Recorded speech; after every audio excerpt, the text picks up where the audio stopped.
All right, everyone. Last looks. Quiet on set. Roll sound. Sound speed. Roll camera. Camera speed. Scene 1. Take 1. Market. And action. Hi, I'm Ed, the host of Savannah on Film, and we explore the economic and cultural impact and values of the film industry in Savannah through conversations with people who work in the industry and related fields. You can find us here on WRUU-LP, Savannah, Georgia, 107.5 FM, WRUU.org. We are Savannah Soundings, community radio with global soul.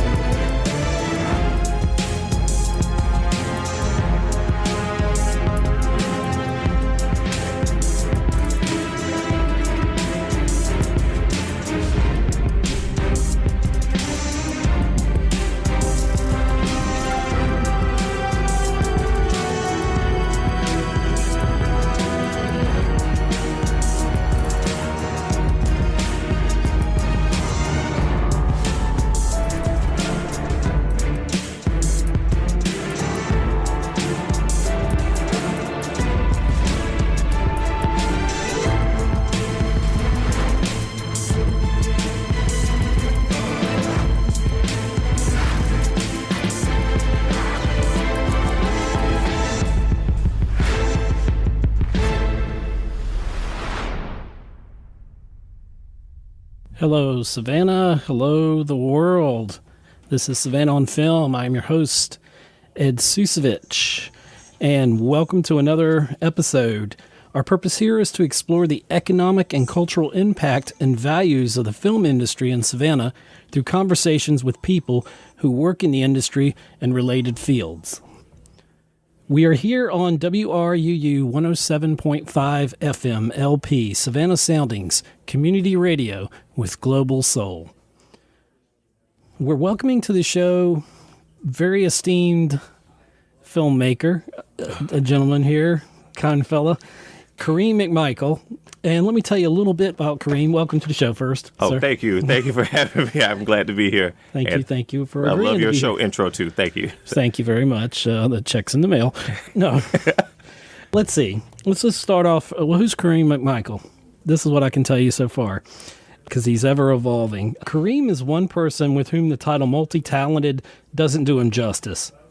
For Kareem is a producer, director, writer, actor, creator of his own production company, Carmack Productions, formed in 2003. Plus, he has worked for 3 television stations and news broadcasting, acted in theater, and in 2016 was appointed by the Savannah City Council to the Savannah Film Commission, where he served and worked to create opportunities for students at Savannah State University. Kareem is a proud graduate of both Savannah State University and the Georgia Film Academy, taught at Savannah Technical College here in Savannah.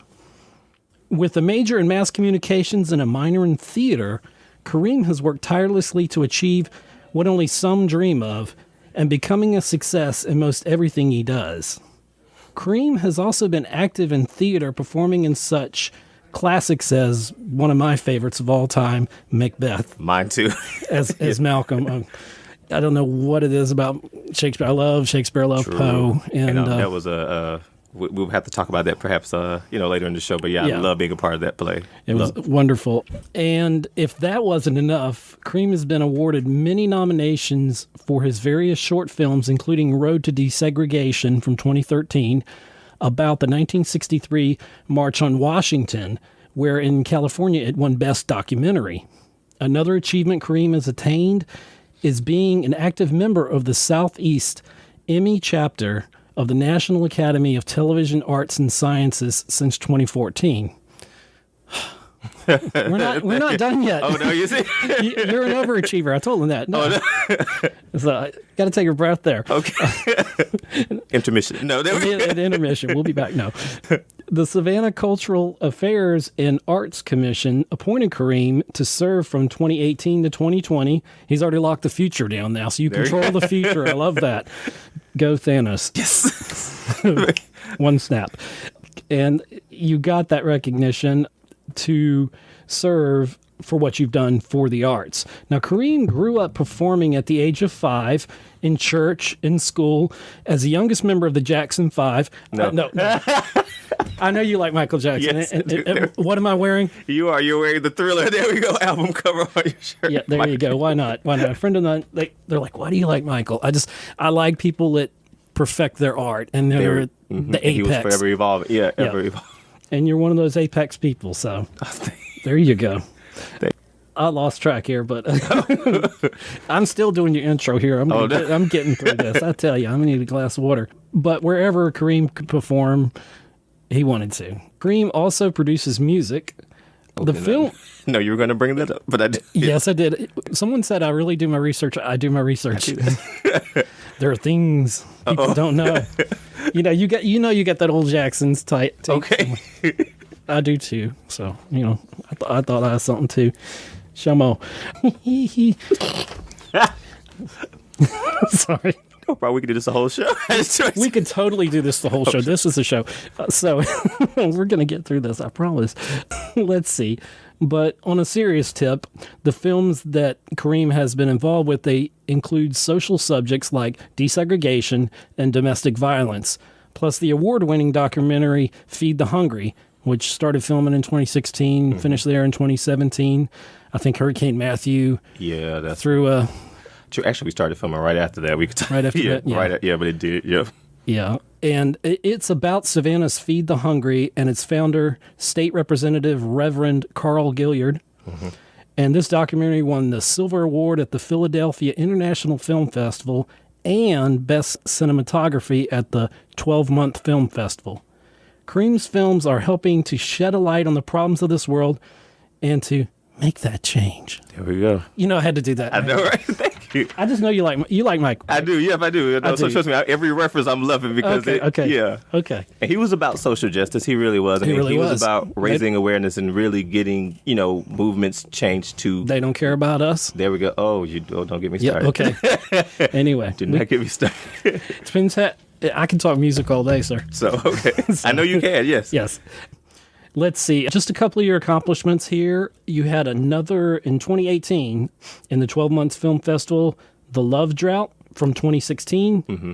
It was experimental, I think was what is listed as. Yes. Film, and you won the June Award in 2018. Is that correct? Yes. For that. Correct. Yep. So congrats on that. Thank you. In the International Christian Film Festival, you got, in 2018, it was a good year. It has been. For Best Actor in a TV Show, the festival award for Communion. Mm-hmm. Had a lot of fun playing that role, too. What was that like? What was, in a nutshell, what was that like? What was a high point of Communion? The high point was just really a group of people that came together and we just had fun. They had an amazing script, and I love, something that tells this kind of rounded story. Mm-hmm. And so I'm actually the only African-American character in there, and there were certain lines that the director and I talked about that he wrote that were comedic, but yet, a certain point where you're the only person of color in certain situations. So I just had a ball working with that team. Were they not believable lines, or when you say No, they were believable, but it was just making sure for the delivery that they were done correctly? Done correctly, yeah. Okay. Yeah. So maybe they had the right resonance? Mm-hmm. Yeah. Okay. All righty, and I'm deliberating over this. I wasted a lot of paper. No, I didn't. No problem. You are done with the intro now, aren't you? That was the intro. Okay, yeah. Welcome to the show. I'm tired. Thank you. Good Lord. I think I'm just going to change things up because I like to do that because, know what? Why be consistent? All right. No problem. Some of your films, and we're just we may go in and out of time here. So let's just start with looking at some of your credits for producer. And that's the biggest hat. Is it on IMDb? Really? That's surprising. Oh yeah, it's. I Probably should go back and look again. Okay, cool. There's Let's go more. through producing. Okay. I've got more. Oh no. I've got a dossier on you. We're just gonna see. You have. Let's go back. I'm gonna go back in time within these categories, and we'll talk a little bit about being a producer. Okay. And your thoughts, and please jump in at any time I mention any of these films. If there's anything relevant you want to talk about that maybe I hadn't thought about, then we can just jump in. Okay. All right. a very important one. 2014, you were executive producer and producer, and I think you were also narrator on Road to Desegregation. Is that correct? Yes. That is a TV short documentary, and was also short. Was it also a short or just a TV? Yeah, well, it was also a short. Yeah, originally honestly, when we made it, didn't think it was going to air on TV. We didn't make it for television production. We filmed it for an event because at the time it was the 50th anniversary on the March on Washington, which is about to be 55 actually this August on the 28th. Right. But I'm going to try to make a certain long story short about the essence, but because this was a very significant piece for me, and I think a pivotal moment in life. For one, I wasn't even supposed to be a part of that documentary. Someone else dropped the ball on it, and then I was brought in to be a part of it. I wasn't a part of the original team. So destiny kind of put something in your lap there. Very important. And I had at the time, it's weird, really wanted to tell a story, and not even necessarily about that, but just about a lot of the things that African Americans and other people, because there were more than just African Americans in the documentary, that helped make progress to get the country to where we were today. So when my student, Sylvia Alls, came to me with this opportunity, like, please be a part of this documentary. We need you to help, pull resources together to make it happen. It was very exciting for me. And just to really tell the story of the people who walked in the 1950s and 1960s and 1970s. That's what we really focused on. And so I think we shot the 20-minute the longest version is a 20-minute version, which, surprise, I'm going to actually turn to a 30-minute version for this month. But anyway. There's because I have so much footage. The interviews were so powerful. But so we filmed for, I think, about 2 weeks. Right. And edited within that time. And then we had a presentation in August at SSU. And just the responses from people about something that happened 50 years ago at the time that's still resonating today in society and in cultures. Right. And then it just kind of took off like a wildfire because at the time SGTV, whatever the government channel is for Savannah, I can't get the acronym correct, wanted to air it. So they aired it on television. That's where the television part came from. Okay. And then we did submit it to a few festivals and ended up in California. Wow. Yeah. So what was that like? Because that was pretty much towards the beginning of your filmmaking career. I mean, within, a couple of years. How did that feel? It's almost like it's such a powerful statement on one of your, not your first outing in film, but one of your first with, producer, your first with a producer, executive producer. How did the weight of the world feel like on your shoulders then? Well, for one, from coming from working in news and TV, having to get it done in such a tight deadline, and considering when I was brought into the project, they were supposed to have started production like at least 2 to 3 weeks prior. So I came in at a very short time frame, and I'm like, okay, all I know is this is what equipment we had available at the time, certain cameras and things. No one had no one even knew except for Otis Johnson, one of the former mayors of Savannah, who else we were going to interview. No one had contacted anyone. So I sat down with my boss at the time, was like, who do I need to speak to because you're the organizer of this event? And then we ended up finding so many other people along the way to interview too, to help tell this story. What was very impactful about California was we took a road trip out there. We all just kind of spurred the moment. I didn't think my friends were going to go along with it, but I'm glad we did because I had an awesome time. Went out to California, my first time in Cali. I've always, since I was like 5, 6, 7 years old, wanted to go there. So it was weird because I felt like I'm at like another home. It didn't even feel foreign to me, and I have never been. When the documentary screened there and the standing ovation and stuff that we got afterwards, and we did the Q&A, because even there we go, thousands of miles away, people still understood the message. The message. And, difference from here when the audience was more either black or white. Out there were, black, white, Asians, a variety of people watching this film and other documentaries, but and watching this film that understood that we've come some ways, but we still, definitely have some ways to go. In hindsight now, what do you feel the message of that film is and was? Because films are still exist, and they still exist into the future. So they have that resonance. Do you think that film is even more powerful with some of the situations going on in our country, in this world? I actually do. And I think the significant and not weird, but funny thing at the time was some of the people we talked to during the Q&A and after the festival in California, it sparked a conversation from so many people of different backgrounds and age demographics. And I was like, okay, now in 2018, that was 5 years ago. So if it sparked the conversation then, as that type of subject has been doing for decades, when really is more action going to happen beyond the talking, whether it be on a governmental level, but as well as just really in life and in families and in society and in walks of life at school and these different entities, are things going to begin to change, because I think it has to change within yourself. I mean, I don't want to quote Michael Jackson here, but yeah, I do. But I was going there too. You were. You gotta look at yourself and you make the change. Yeah, you make the change, and that there's a truth in that. You make the change within yourself, and then you don't change the world, I believe, by just going out and trying to change everything. You go it by changing yourself first, and then you radiate outwards. Thanos if you do it the other way. Yeah, you could snap your fingers with an infinity gauntlet, but you could have also snapped your fingers and got more resources. But anyway, or fixed the DC universe. No, I'm sorry. That's a different conversation. That's a different conversation. I'm a geek, so that's cool. I know I these go things. back and forth. True. So I love that you're two on that. But for me personally, I feel that we need to think what we've gone through so that we don't repeat those things in the present or the future. And those who forget their past are liable to repeat it. Yep. That's true. And I did the long way of getting around to saying that's cool. that. But that was but you're right. You're very right. We got to move forward, and we got to move forward together because we're not getting anywhere. I think if the whole team doesn't win, then no one wins. True. Oh, yeah, I got stories about that too. Probably with some of these films. Okay, well, let's talk about some more films. And I guess I'm hitting the heavy stuff hard here first. That doesn't sound right, but yeah, trucks. I think I don't know what project comes after that or where we're going next with you.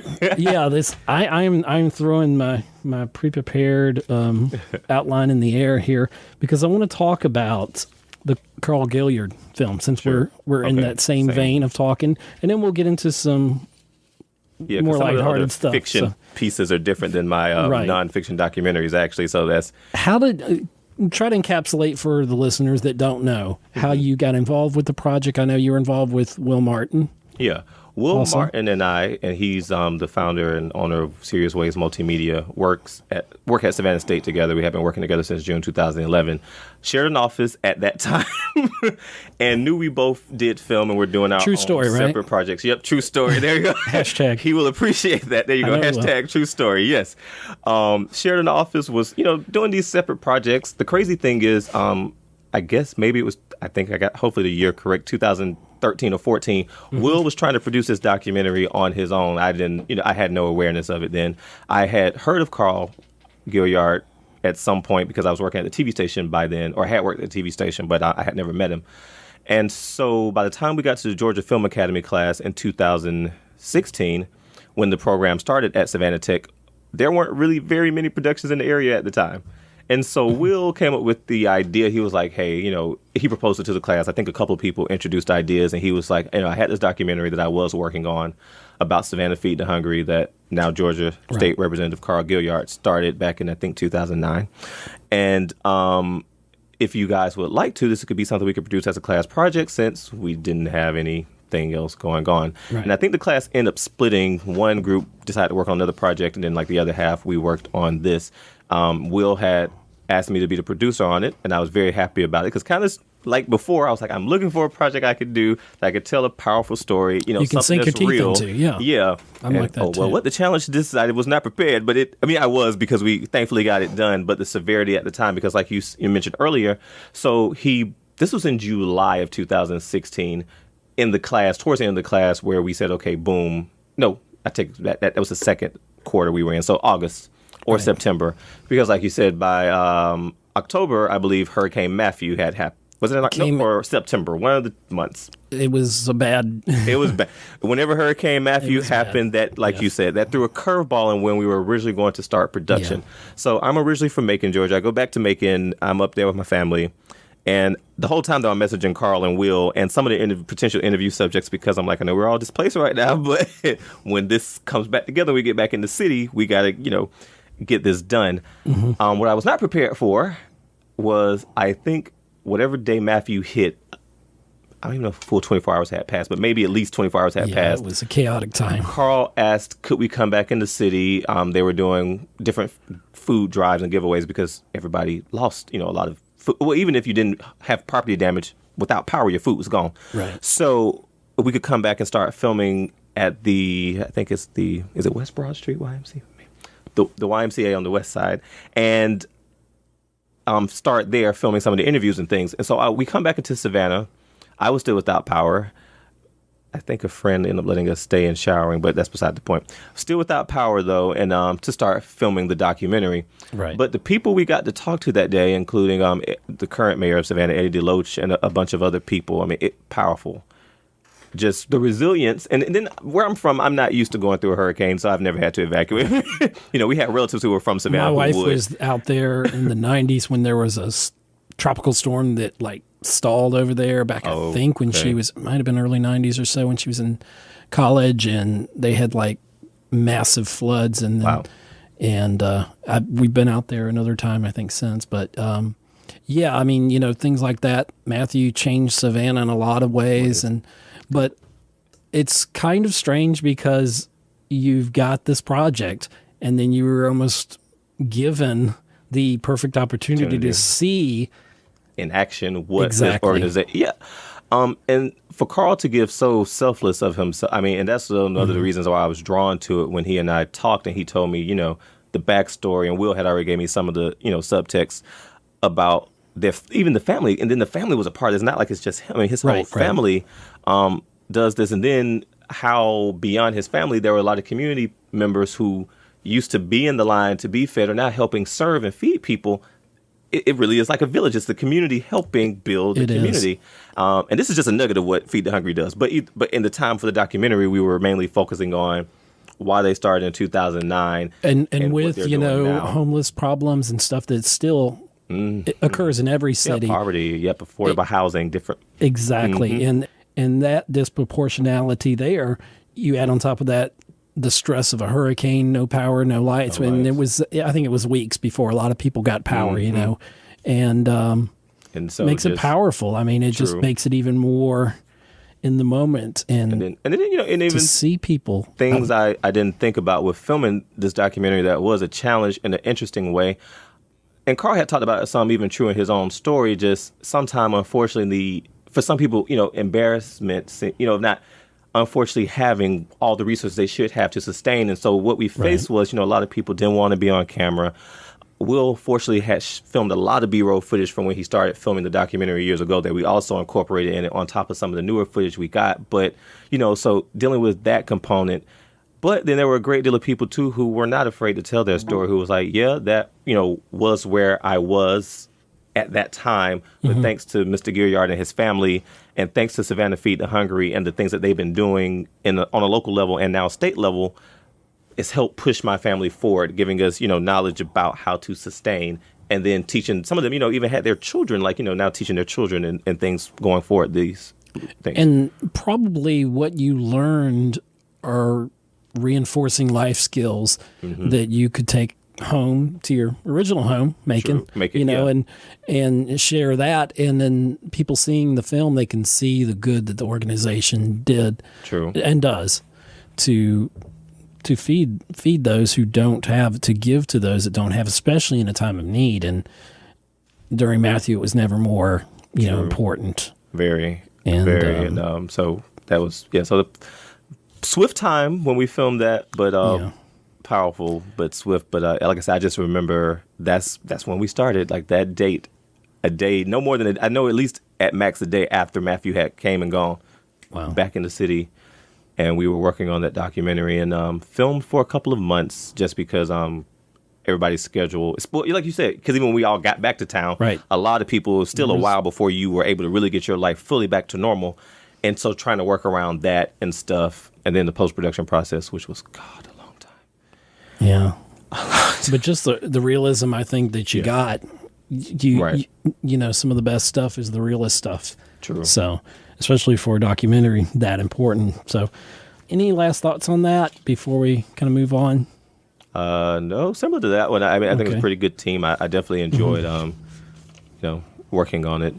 And I think there was a proclamation that you guys had. Oh, yeah. Also, House Resolution 661. I might got the number wrong, but yeah, I think that's right. Yeah. Will and I, Representative Gilliard and the House of Representatives from the state level recognized us at the Capitol, and the governor did as well. And so that's etched in history. So that's really cool. Yep.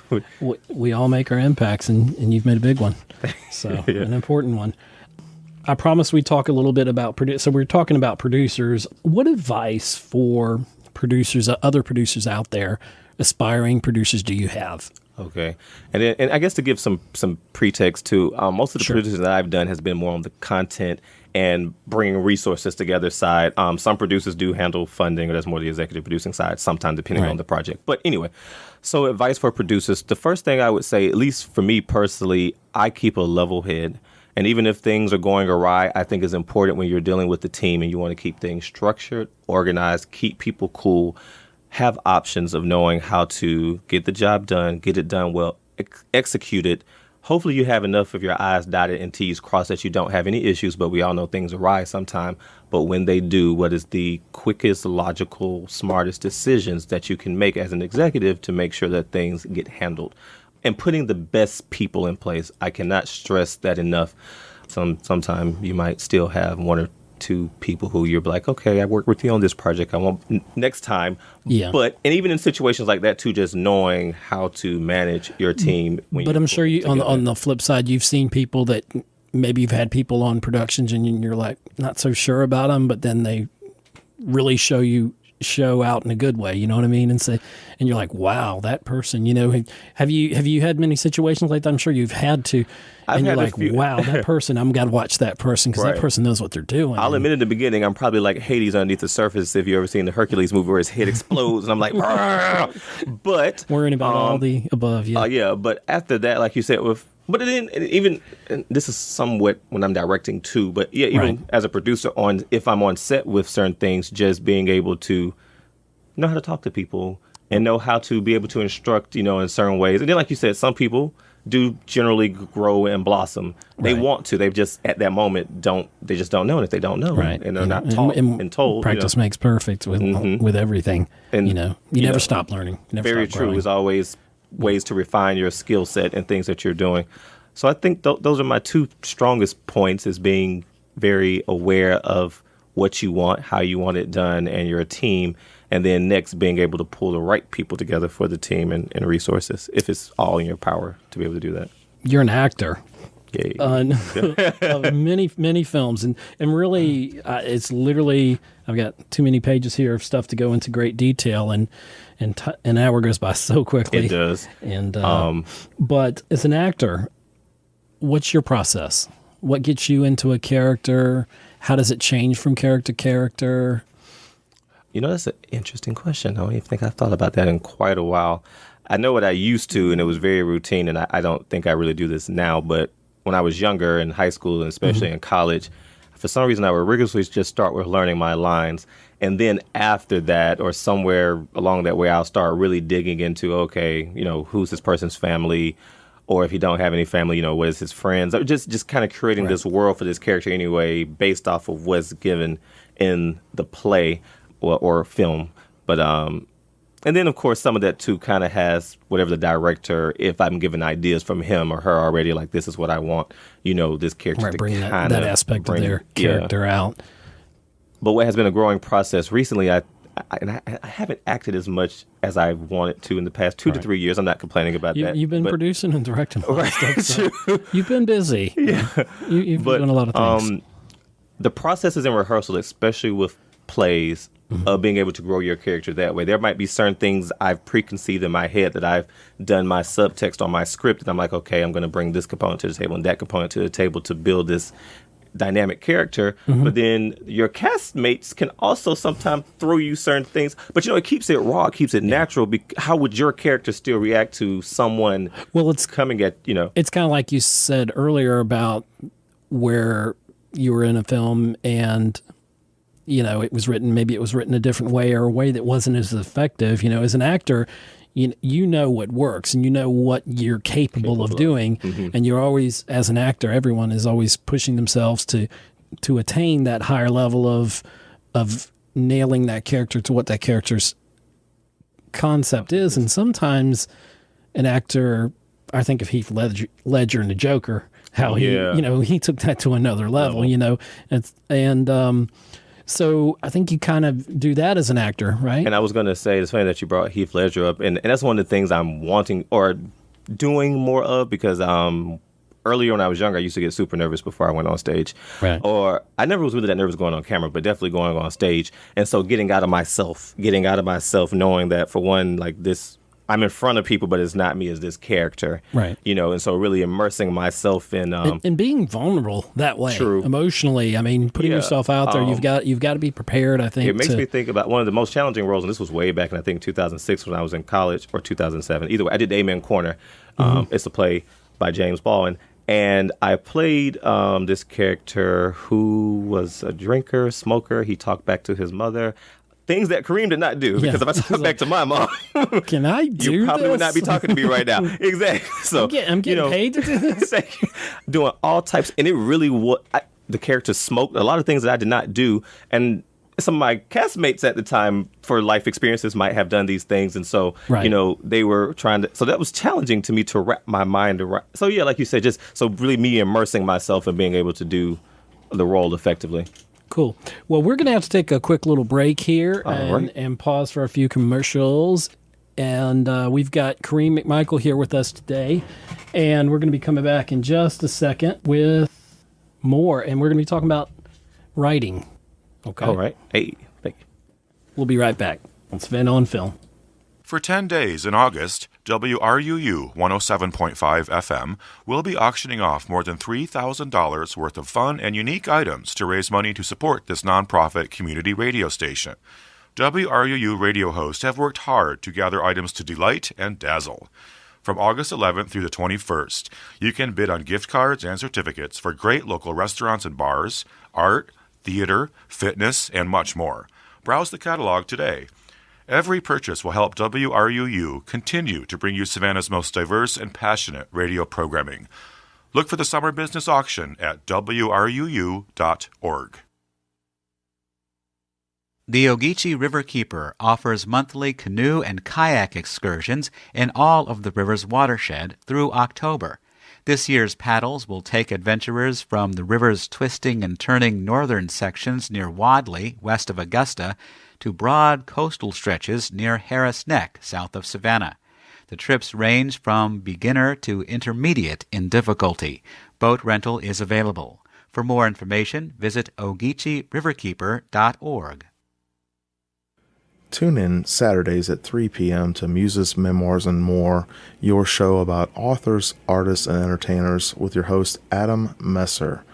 You're listening to WRUU-LP Savannah, Georgia, 107.5 FM, WRUU.org. We are Savannah Soundings, community radio with global soul. And we're back with Kareem McMichael. All right, welcome back. Welcome back. Hello, everyone. There we go. Yes. Michael Jackson's birthday is this month. Come on, we got to do it. Oh, my gosh. Yes, it is. Yep, in August. You're going to make me cry. But my friend's like, why are you so obsessed? I was like, I love all kinds of music. There we go. I love people that are at the top of their game. Speaking of, you're a writer. Yes. Because what else haven't you done, right? No. Oh, I love writing. I have actually, I think way back in 8th grade, I remember writing something that we presented to the principal. To make a long story short, was it a note to the office? No, It was a short skit. I don't know what our class did that it took away our 8th grade dance. And so we did this like Motown performance skit. It was Footloose, wasn't it? No, it wasn't. But it was the Motown version of Footloose? Yeah, and she gave us our dance back, so it went off. But I do enjoy telling a variety of different stories. I also write music too, which you did hint on. But at least when it comes to films, no. I probably might pull up on a mission. Everybody's got homework. Find that clip. Okay. But out of some of my highlights, at least with films, and the thing I said about telling stories, Best Friends has probably been one of my favorite films for a couple of reasons. For one, I wrote it when I was in college or shortly after college. Mm-hmm. But some of the components of it are kind of mixed down versions of my friends and I and some of my friends over the years. But the other thing is when I think it was one of the few films I've had that has been in like a bunch of different festivals, just audiences of all different backgrounds, their reaction to it because they can relate. Being able to create material that really, no matter what, people can relate to it. Like, I've been in that situation, and I've had people tell me, like, I've been in that situation where, unfortunately, a friend was either being cheated on or I was being cheated on, and then me and my friend sat down and had a conversation about it, and then we just went and took action. Yeah. and to have that reaction from people about, your work and something that is, and then for some other subject matters that, are personal to you, because sometimes, some people's films are a little more personal than, and Best Friends was a comedy in essence, but still with some serious kind of key moments. Which you acted in and produced. Yeah. Because, I had a lot of fun, though. That was just... You might be the prince of True. The only thing of is the movie industry. If you can figure out how to film a movie by yourself, I mean, there are ways, but you know what I mean? Like, play that 29 really is a team. Yeah, I mean, genius of a man. You play all these instruments that you mix and everything, so, but... And even that process as a writer, I know a lot of people have asked me too, what is your process? I think it depends on the project, 'cause I don't really have a particular one. Some projects, like this political media drama, I wrote and started probably filming some of recently, but doing your research to make sure that information is accurate, for certain type of things. And then other projects, I kind of already have a conceived notion just because of real life situations or other people's stories that I want to share, so I package it to a degree, and then I write the script that way. So I don't really have a direct process. It's just kind of, sometimes. Do you think some things write themselves? Do you ever have that feeling? I've had that feeling being a writer. Sometimes you're like, I'll look at something and I'm like, where did that come from? I just feel like, True. Actually, yeah. Some projects do. I don't know where the feeling come from, like you said, but is there and is laid out before me. And then there's some other things that I thought were, and I've started writing, and I put the script down for like years or months, and then I come back to it. Actually, Crazy Night, I think there's one of the credits on there somewhere. That was one of the particular films I wrote a while ago, which was actually based on a dream, and I sometimes get scared to tell people that, because when you see the movie, it's like, what type of things are you dreaming? But at the time, I was not in a happy place with my job and some other people, so this dream must have manifested from that reason, and I wrote Crazy Night.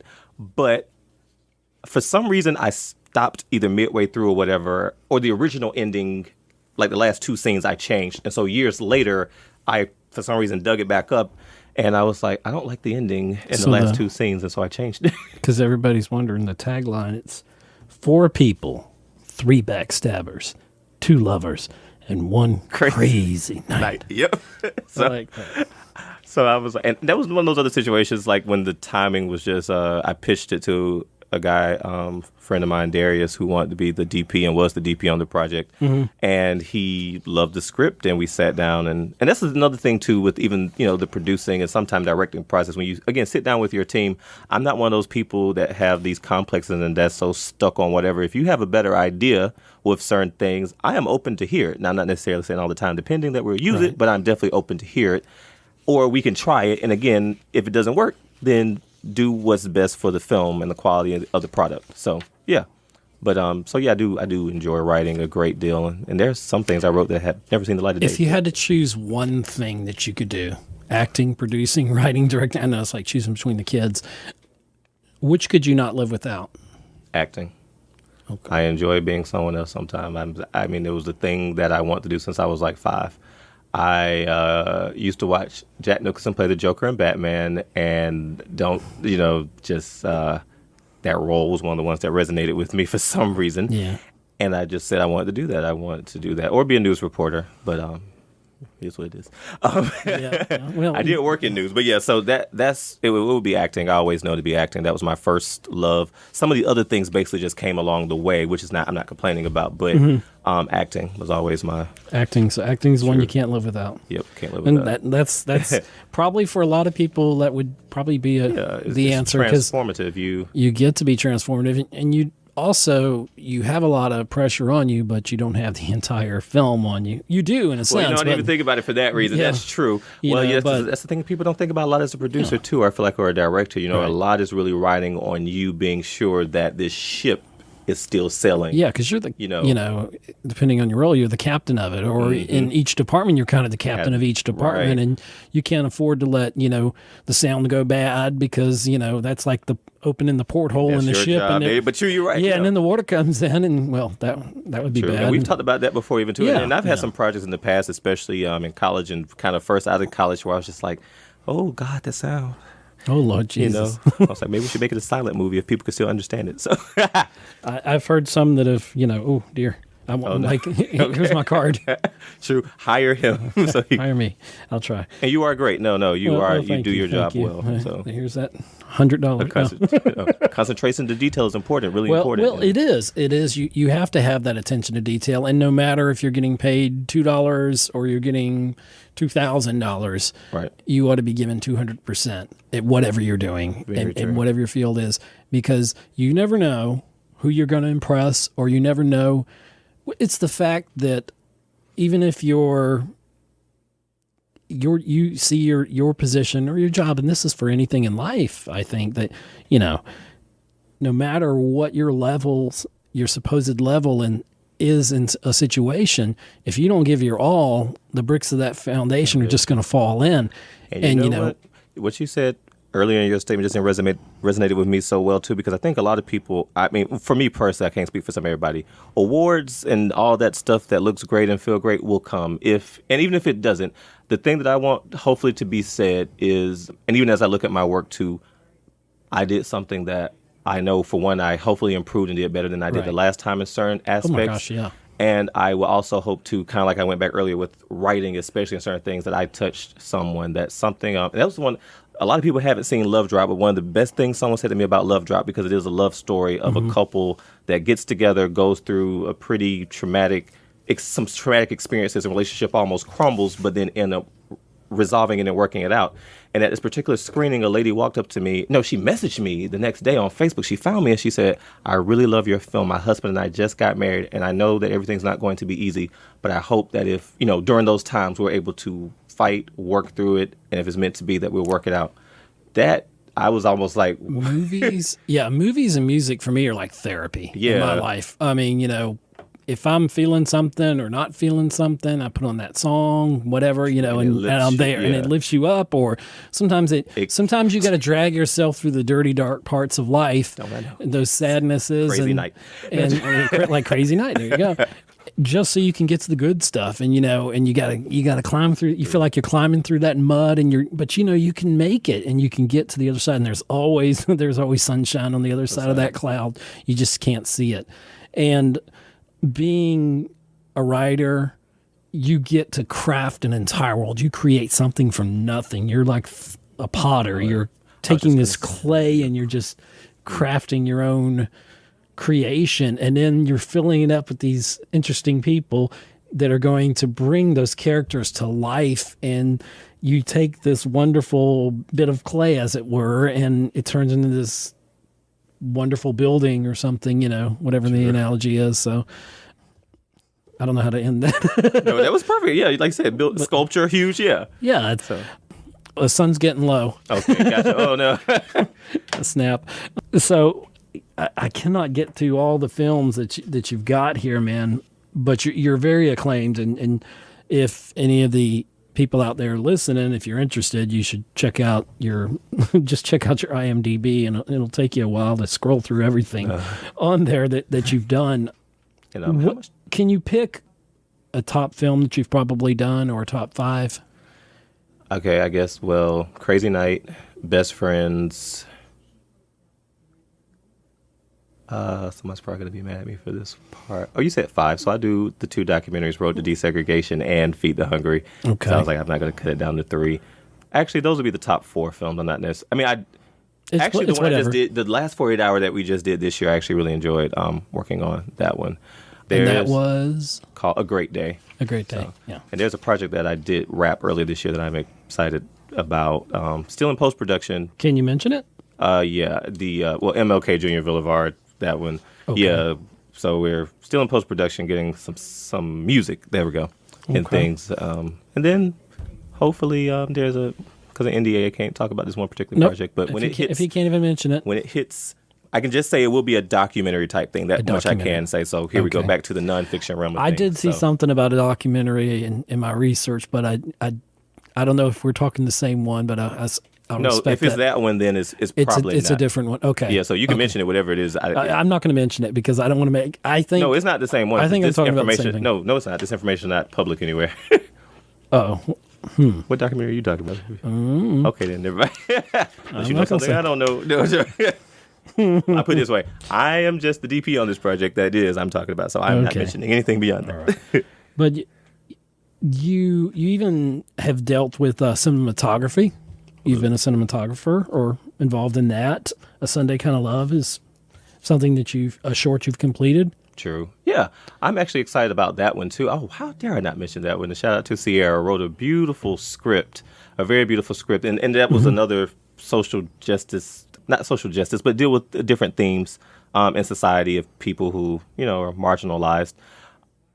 I think we're finally done with it, even in You post finally production. done? Yeah, but My it's a notes love story. say it's completed. Yes. Yeah, and it's a love story of one that I think would resonate with people. Okay.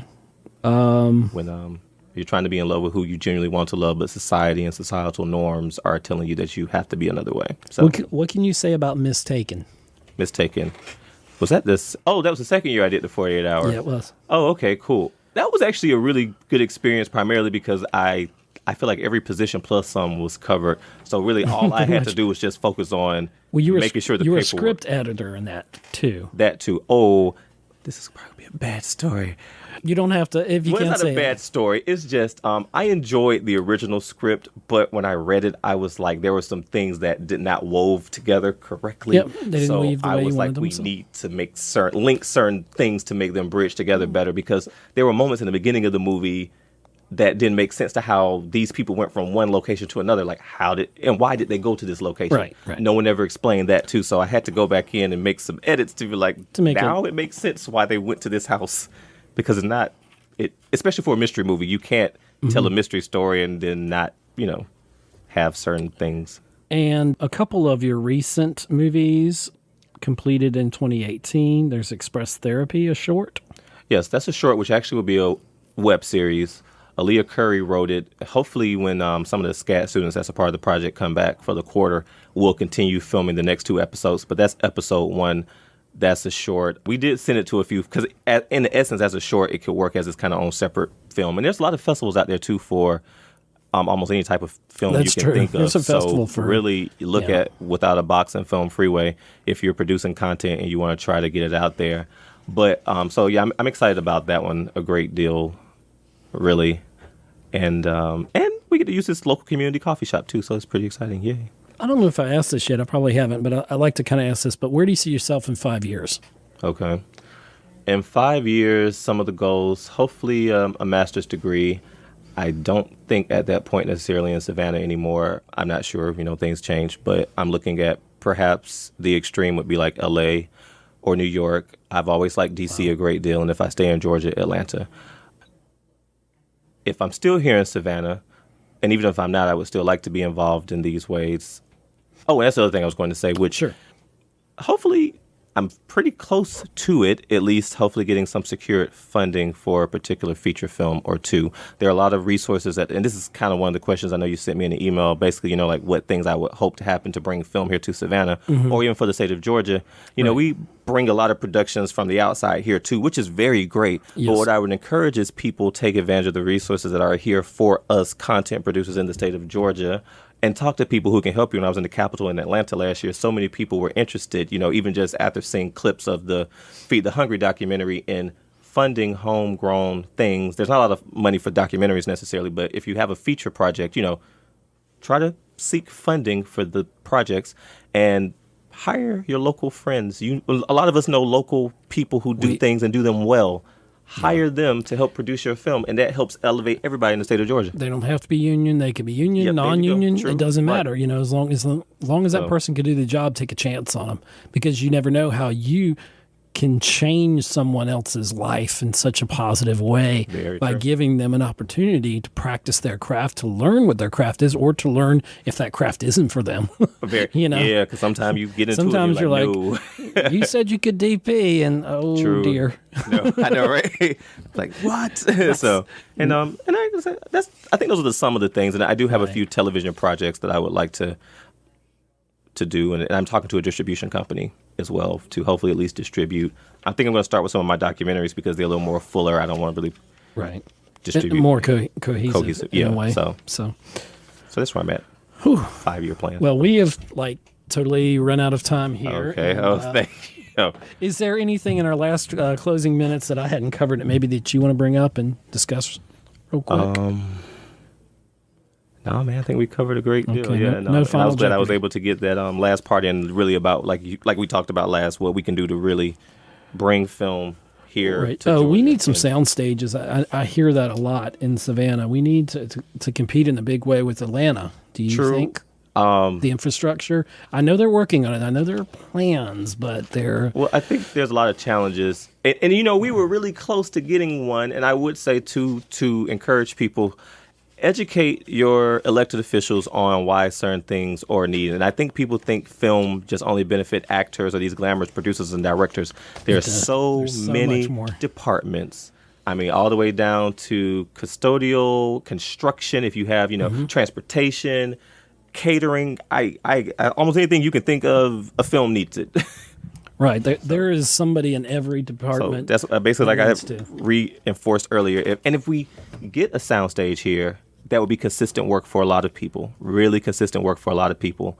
And that's why I said just educating people about why it's important to have it. I know it might take over your neighborhood sometime for a day or two and stuff. And Savannah needs people with deep pockets to take that plunge and take that investment. And I know there's people out there that can make it happen.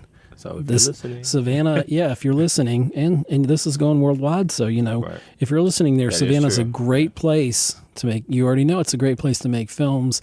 Let's work on that infrastructure, Right. and let's get everybody in this city we have working. great weather year round. Yep, Almost. mostly. True. We have summer mostly. I know, right? And yeah. but there is a lot of untapped talent in this town that deserve a paycheck and deserve to get their chance to show you what they can do and what Savannah can do.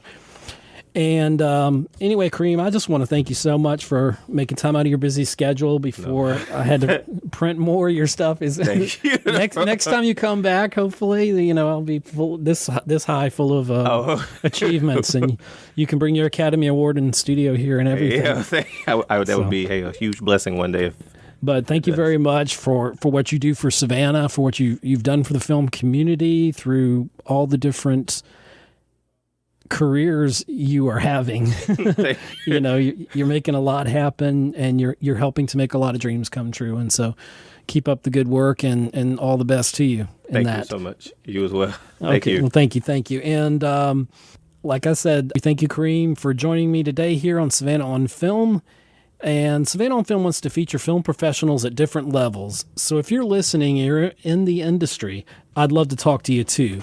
Our email is savannahonfilm@gmail.com.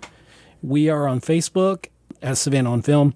We're on Twitter and YouTube also, where you can hear the recorded versions of these shows. So we thank you for joining us. And Savannah on Film is a voice for the Savannah film industry. And you have been listening to Savannah on Film with your host, Ed Ciucevich, on WRUU 107.5 FM LP, Savannah Soundings. We are community radio with global soul. You have been listening to another episode of Savannah on Film, where we give a voice to the Savannah film community. Please like our Facebook page, subscribe to our YouTube channel, and follow us on Twitter. This program was originally broadcast on 107.5 FM in Savannah, Georgia, and worldwide on www.wruu.org. Join us next time for more intriguing insights into the vibrant Savannah film community here at Savannah on Film.